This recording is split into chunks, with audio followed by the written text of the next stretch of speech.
Two things. And then we'll dig into a game that should have been flexed to Sunday, and one of the many great games on Sunday should have been moved to Thursday night.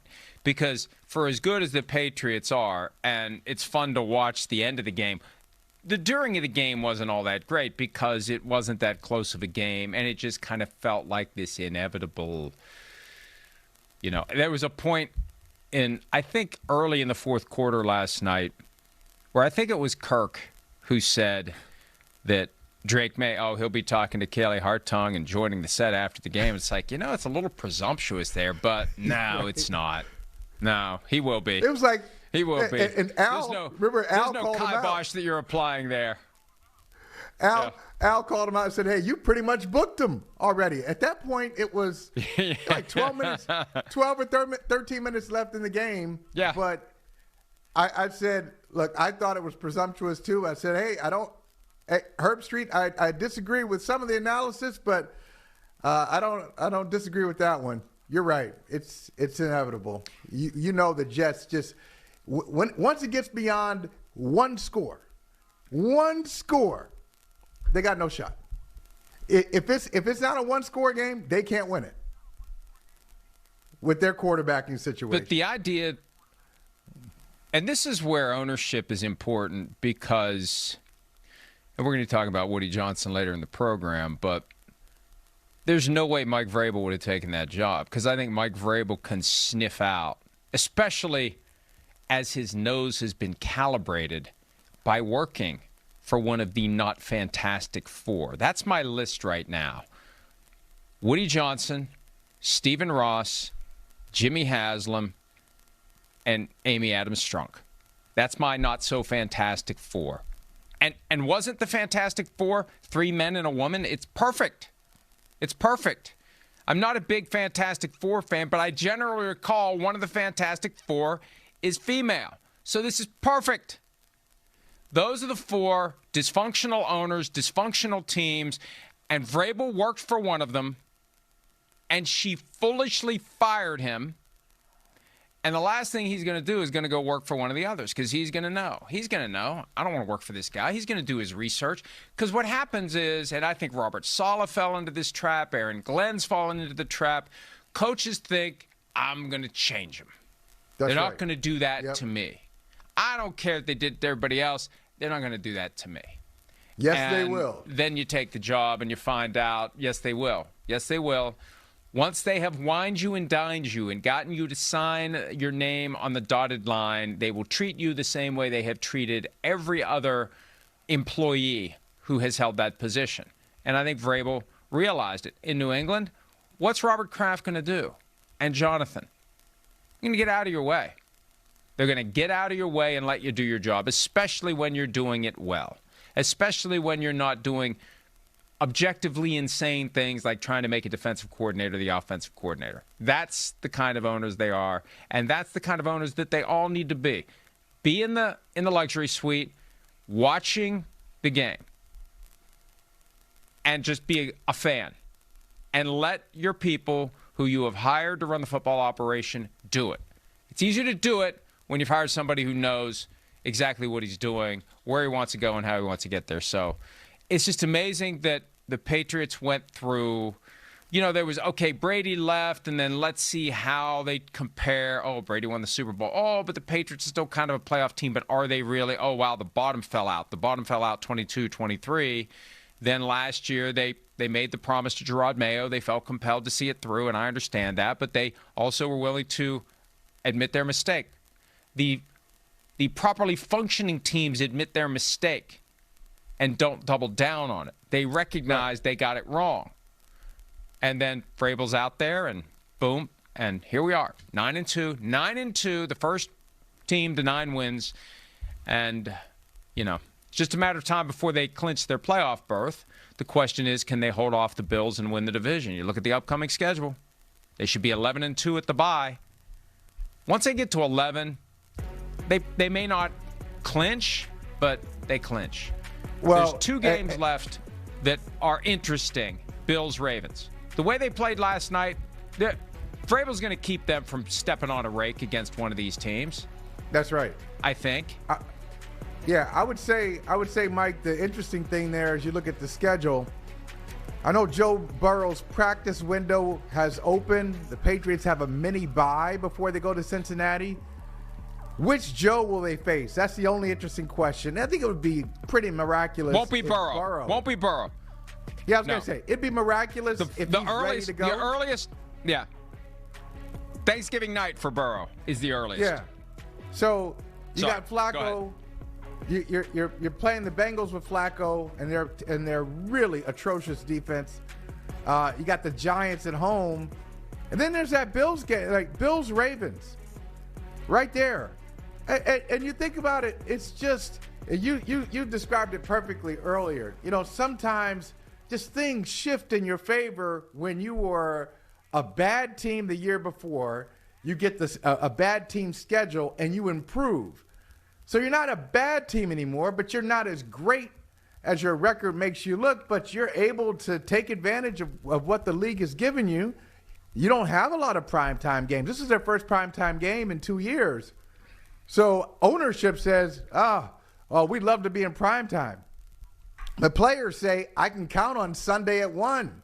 I don't have to go to London. I don't have to go to Madrid. I don't have to go to Ireland. I don't have a Monday night game and a Sunday night game. I got Sunday at 1. So they got a bunch of those games on their schedule.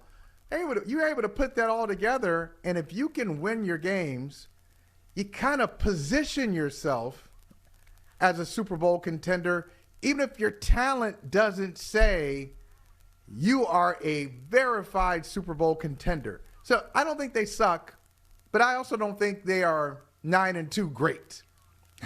Yeah, I think they're a good team. Well, I don't think they're a great team, but who cares? If they wind up with the number 1 seed and they don't have to play on Wild Card Weekend, now you're watching as another team that could knock you out gets knocked out itself, and you're at home.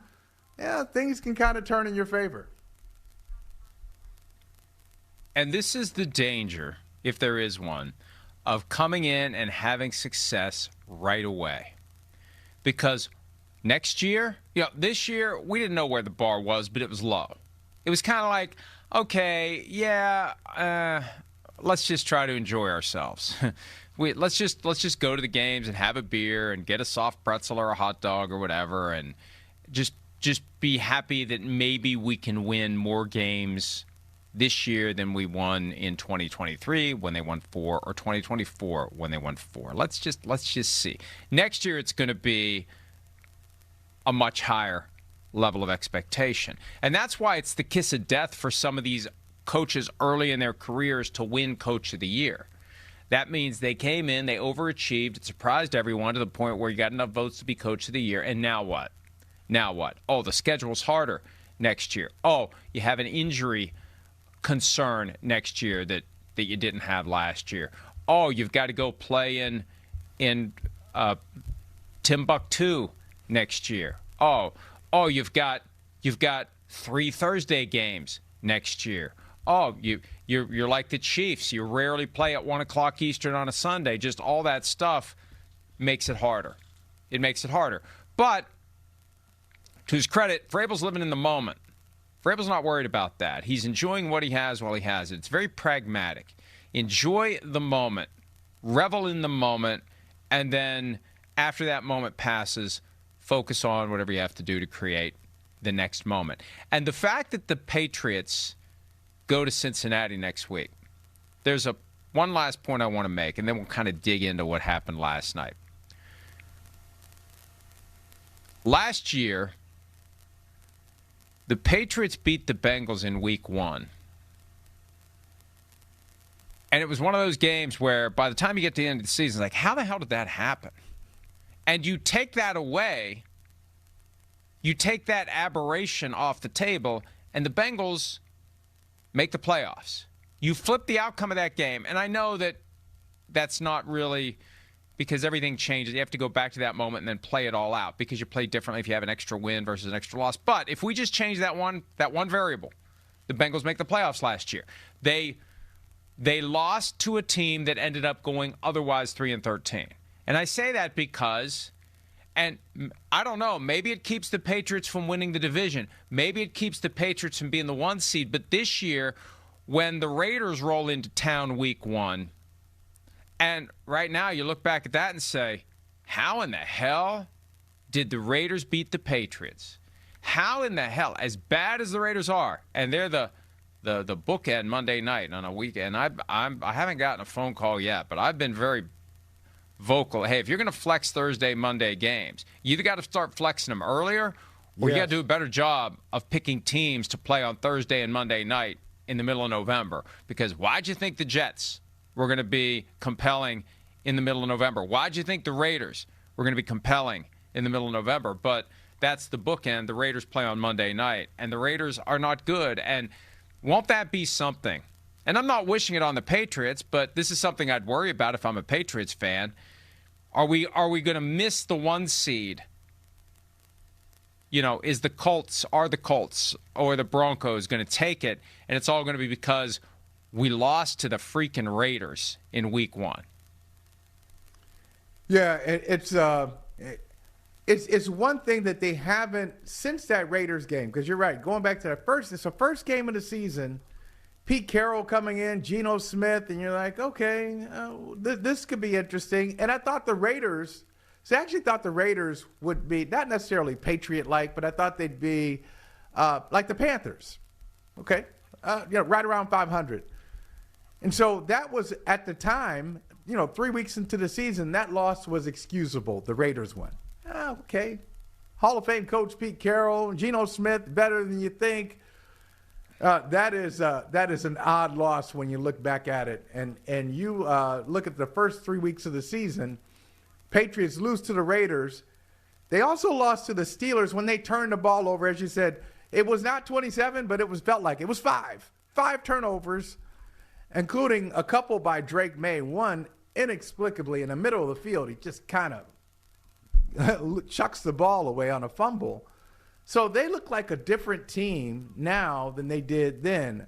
I don't think they have, in this winning streak, a lot of things have happened. But one thing they've clearly settled into is recognizing, not in a arrogant way, but recognizing, oh yeah, that team across from us, they're not as good as we are.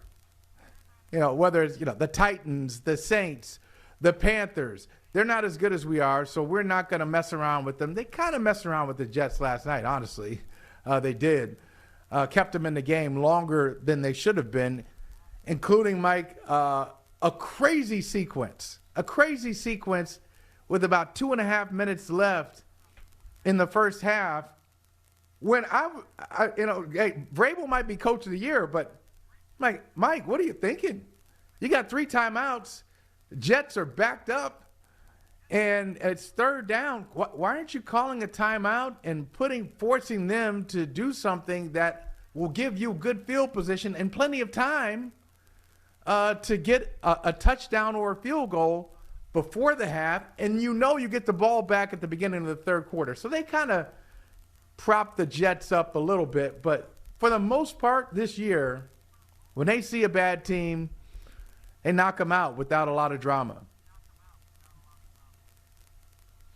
And, it's funny that you say that, because it was on Sunday that he had the questionable strategy at the end of the half where he had 1st and goal and tried to milk time off of the clock by deliberately not scoring. Well, when you give up a down, okay, now you got to score on 2nd or 3rd or 4th. And Drake Maye and Stephon Diggs saved him, because if they hadn't scored there and they had lost that game, that's all we would have been talking about. That's right. And it would have been hard for him to live that one down.